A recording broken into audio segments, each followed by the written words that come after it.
Bismillahirrahmanirrahim. Assalamualaikum warahmatullahi wabarakatuh.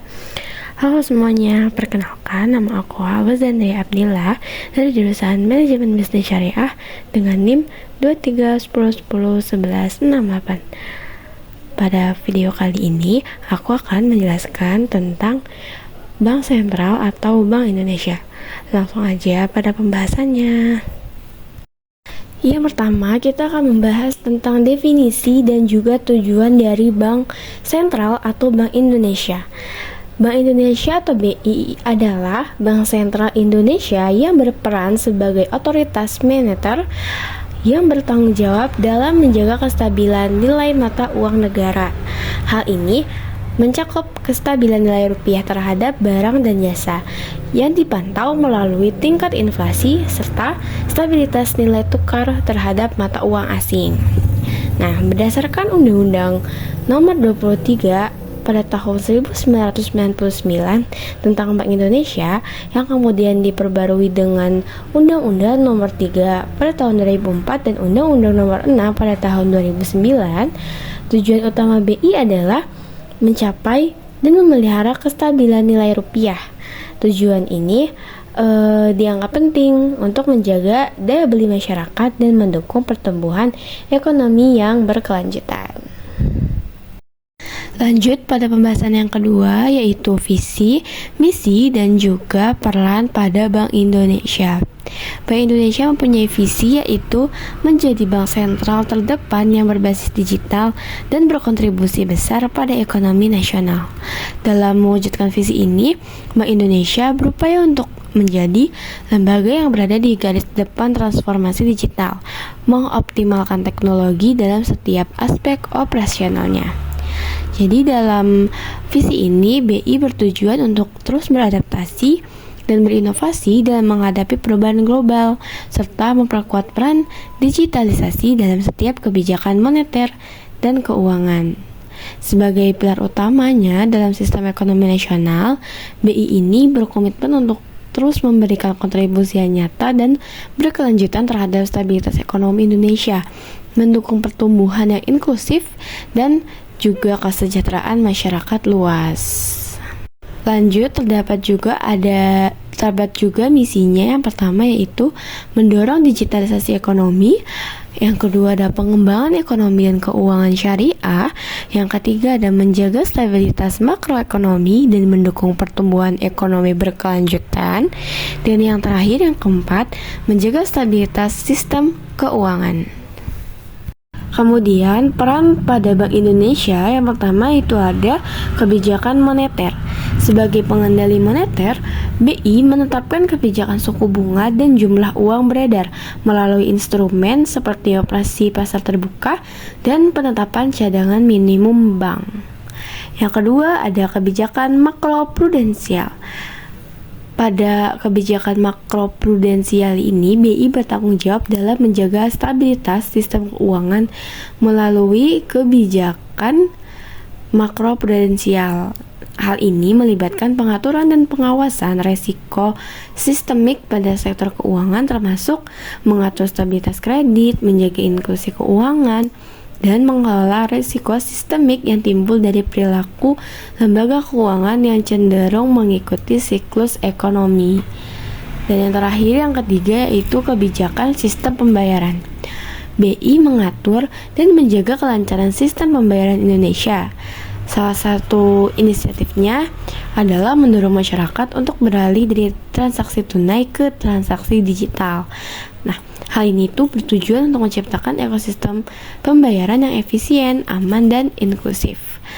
Nah, BI juga berperan dalam mengawasi lembaga sistem pembayaran, menerbitkan izin, dan mengembangkan kerangka regulasi yang sesuai untuk mendukung perkembangan teknologi dalam sistem pembayaran.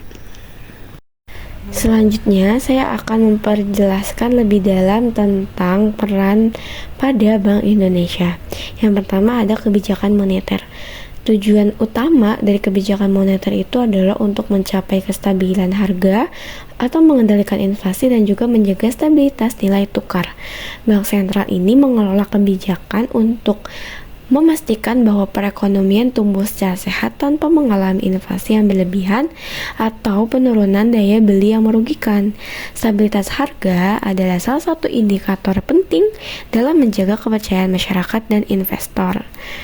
Nah, pada kebijakan moneter terdapat instrumennya, yaitu ada suku bunga acuan, operasi pasar terbuka, cadangan wajib minimum, kebijakan nilai tukar. Nah, terdapat juga dampak dan tantangan pada kebijakan moneter. Dampaknya yaitu langsung mempengaruhi tingkat suku bunga, investasi, konsumsi, dan nilai tukar yang pada akhirnya berdampak pada inflasi dan pertumbuhan ekonomi. Dan tantangannya adalah mencapai keseimbangan antara stabilitas harga dan dukungan terhadap pertumbuhan ekonomi. Tapi di satu sisi, inflasi perlu dikendalikan, namun di sisi lain pertumbuhan ekonomi perlu dipertahankan atau bahkan ditingkatkan. Yang kedua, ada kebijakan makroprudensial. Tujuan dari kebijakan ini adalah menjaga stabilitas sistem keuangan dengan mengurangi risiko sistemik yang mencakup risiko yang dapat memicu krisis atau ketidakstabilan dalam sistem keuangan secara keseluruhan. Nah, risiko sistemik ini seringkali berasal dari perilaku lembaga keuangan yang berlebihan atau kurang terkendali dalam situasi ekonomi tertentu. Kebijakan ini juga bertujuan untuk menjaga daya tahan lembaga keuangan dan mendukung inklusi keuangan. Terdapat juga instrumen pada kebijakan makroprudensial. Yang pertama itu ada rasio pinjaman terhadap nilai, kedua ada batas gearing ratio and countercyclical capital buffer. Yang ketiga ada pengaturan rasio utang terhadap pendapatan, dan yang keempat ada pengawasan terhadap kualitas dan kesehatan kredit. Terdapat pula dampak dan tantangan pada kebijakan makroprudensial. Dampaknya itu tindakan preventif untuk menghindari krisis finansial yang dapat berdampak besar terhadap perekonomian. Dengan mengurangi risiko sistemik, kebijakan ini menciptakan kondisi yang lebih stabil dan memungkinkan sistem keuangan berfungsi dengan baik dalam jangka waktu panjang. Dan tantangannya yaitu sulit mengidentifikasi risiko sistemik sebelum krisis terjadi. Selain itu, kebijakan ini juga seringkali membutuhkan kerjasama dan koordinasi dengan kebijakan fiskal dan moneter untuk mencapai stabilitas yang lebih baik. Yang ketiga yaitu ada sistem pembayaran non-tunai. Bank Indonesia berupaya menciptakan less cash society, mendorong masyarakat untuk menggunakan alat pembayaran non-tunai seperti kartu debit, kartu kredit, dan uang elektronik. Tujuan utamanya yaitu meningkatkan aksesibilitas, transparansi, dan efisiensi sistem pembayaran di Indonesia. Elektronifikasi sistem pembayaran memiliki manfaat yang luas, termasuk keamanan dan kemudahan dalam bertransaksi, pengurangan biaya pencetakan uang tunai, serta meningkatkan perencanaan ekonomi yang lebih akurat. BI juga meluncurkan program Gerakan Nasional Non-Tunai atau GNNT untuk meningkatkan penggunaan instrumen non-tunai di berbagai sektor ekonomi. Kemudian, pembahasan ketiga yaitu perbedaan bank sentral dan bank umum. Bank sentral atau BI merupakan lembaga yang tidak mencari keuntungan atau non-profit dan berperan sebagai pengawas sektor perbankan.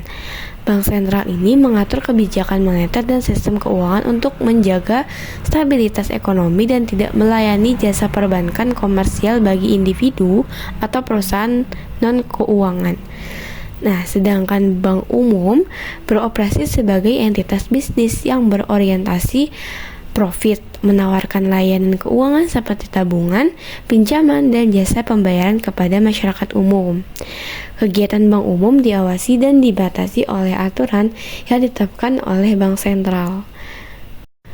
Baik semuanya, itu saja yang bisa saya sampaikan. Kurang lebihnya mohon maaf. Wabillahi taufiq wal hidayah. Wassalamualaikum warahmatullahi wabarakatuh. Semoga bermanfaat.